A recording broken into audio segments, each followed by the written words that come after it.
Om Ajnanatimirandhasya Jnananjanishalaakaya Chakshurunmilitam Yena Tasmai Shri Gurave Namaha.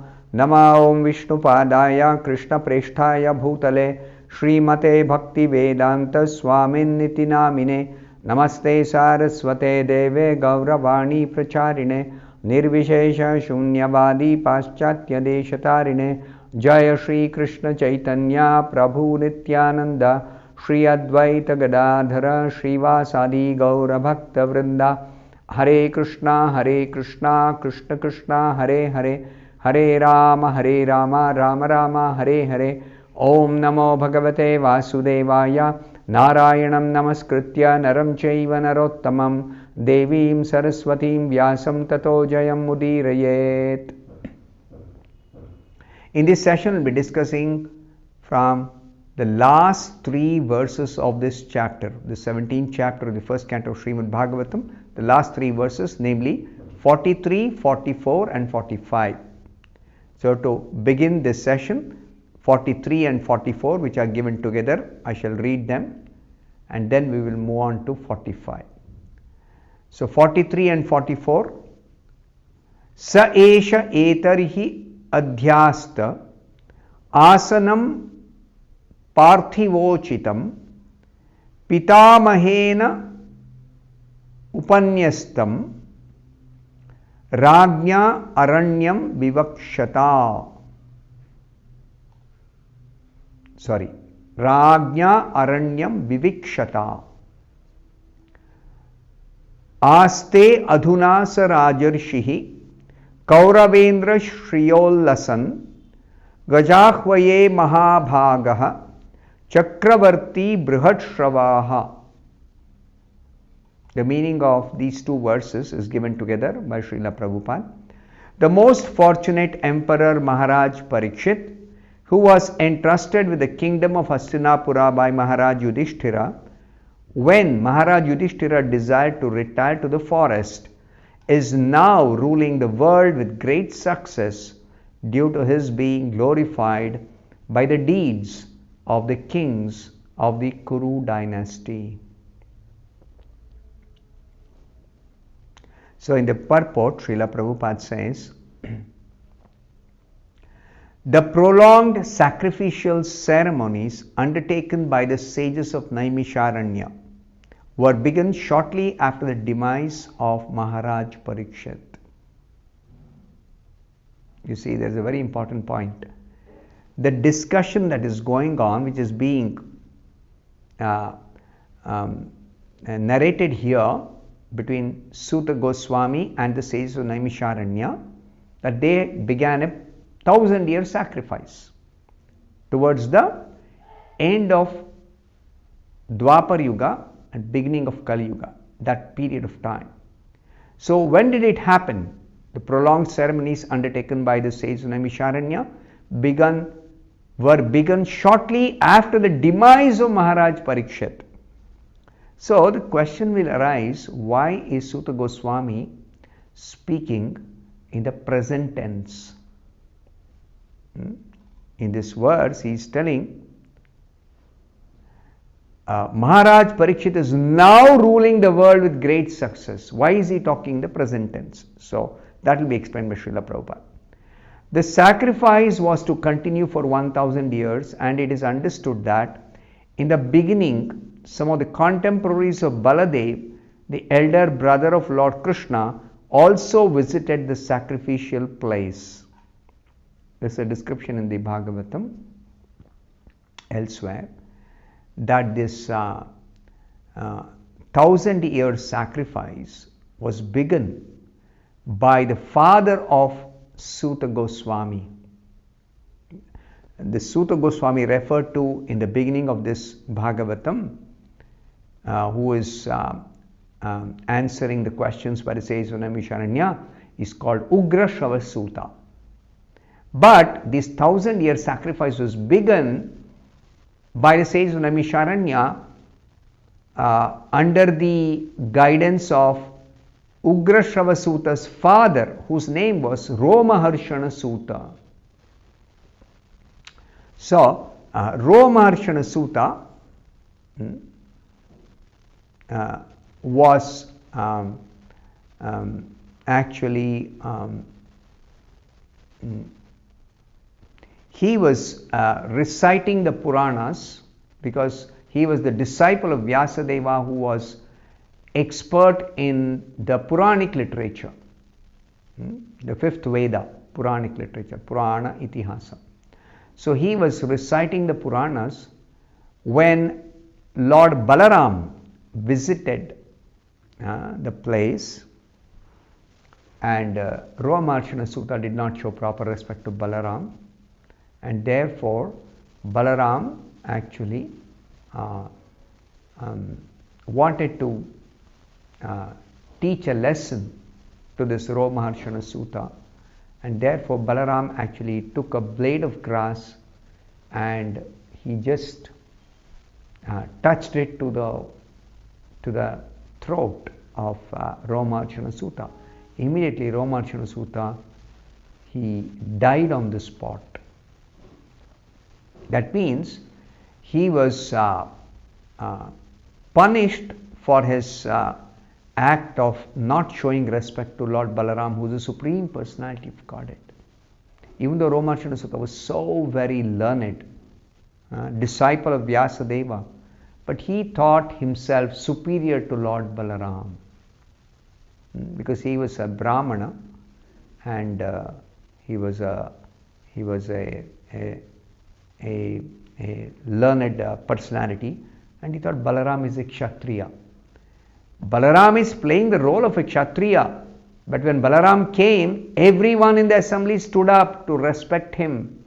All the great saintly persons, all the qualified Brahmanas, everyone stood up. And this Romasuta thought, I don't have to stand up. I don't have to show respect. So this was a great mistake on the part of Romasuta. He had become proud of his position, that seat of respect that was offered to him by the sages of Naimisharanya. He became very proud, and he did not show proper respect to the Supreme Personality of Godhead. The Supreme Personality of Godhead is worshipable and to be shown respect by everyone in the entire creation. The Supreme Lord is worshipped even by Brahma and Shiva, the topmost personalities in this entire creation, whole universe. So who is Romasuta in comparison with Brahma, Shiva, and all the great Rajarshis, Brahmarshis, and Devarshis? In front of them, Romasuta is an insignificant person. So this insignificant person is puffed up, proud, that he did not show proper respect to Balaram, the Supreme Personality of Godhead. So this was certainly to be corrected. And Balaram actually purified him. Balaram delivered him of his sinful tendency, of his sinful behavior. And then Romashanasuta's son, Ugrashavasuta, was actually instructed by Balaram to take over the father's position in order to continue the sacrifice and continue to recite the Puranas to the assembled sages of Naimisharanya. So, why is the present tense used? Prabhupada explains here. According to some authorities, the present tense is also used to indicate the nearest margin of time from the past. What does this mean? In that sense, the present tense is applied to the reign of Maharaj Parikshit here. For a continuous fact also, present tense can be used. That means the sacrifice was begun when Maharaj Parikshit was ruling, but the sacrifice continued beyond Parikshit's lifetime. It continued. So, the sacrifices are continuing. It began when Parikshit was ruling, or even before Parikshit began to rule. And it continues.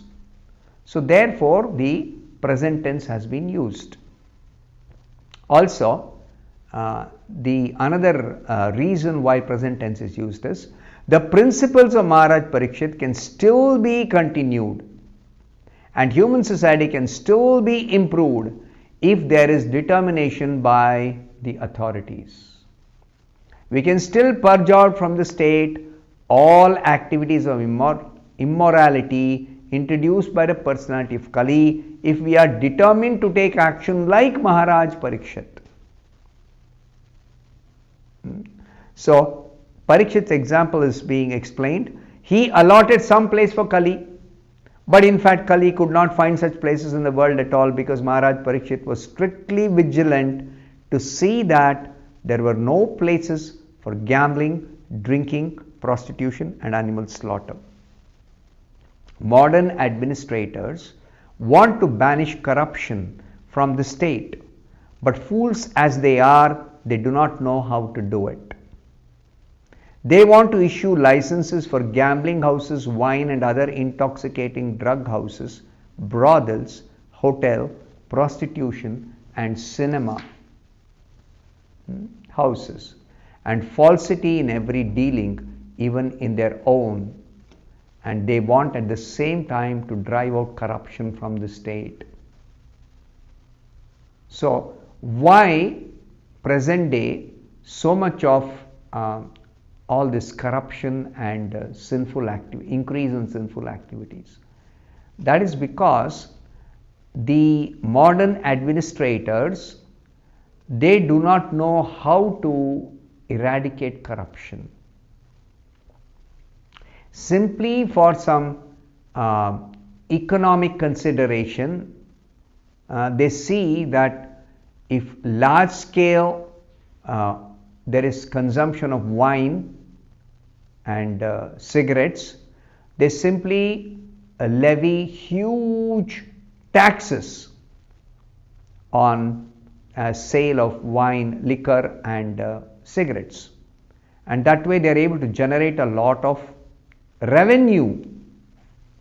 But the damage that it does, that is actually bringing in Kali Purusha, the evil influence of Kali into the human society, and there is large scale increase of sinful activities. People become completely corrupted. So Prabhupada says you cannot drive out corruption simply by some vigilance department or some anti-corruption ministry, etc. By legislation you cannot drive out alone. Legislation alone is not going to work. You cannot issue licenses for intoxicants being sold widely, at the same time try to drive out corruption. No. So Prabhupada says this is like they want the kingdom of God without God consciousness. God consciousness means no sinful activities against the principles of dharma.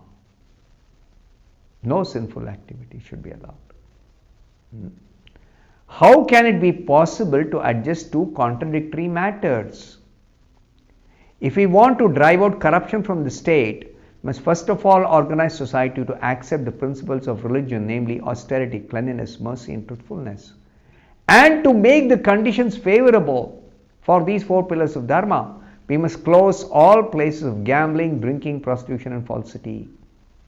These are some of the practical lessons from the pages of Srimad Bhagavatam.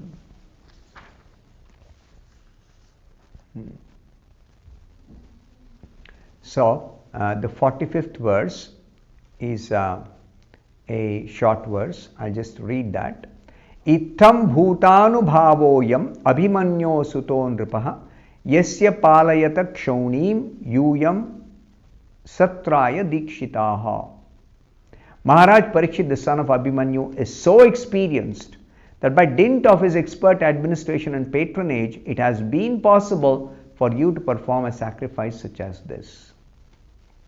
So, Suta Goswami is telling Parikshit's administration is perfect, was perfect. Now it's in the past tense because the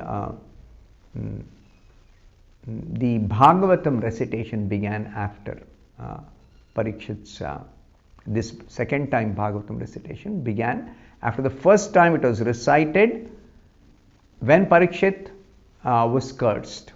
That will be explained in the next chapter in more detail. So, the Suta Goswami, Ugrashrava Suta heard this Bhagavatam from Shukadev Goswami when Parikshit heard. And now he is reciting this Bhagavatam the way he heard it in the past. And therefore, Ugrashrava Suta speaking is that this sacrifice, 1,000-year sacrifice, was begun when Parikshit Maharaj was ruling, and it has been possible to perform this sacrifice because of the wonderful administration of Maharaj Parikshit. So I'll stop here. Thank you very much. Hare Krishna.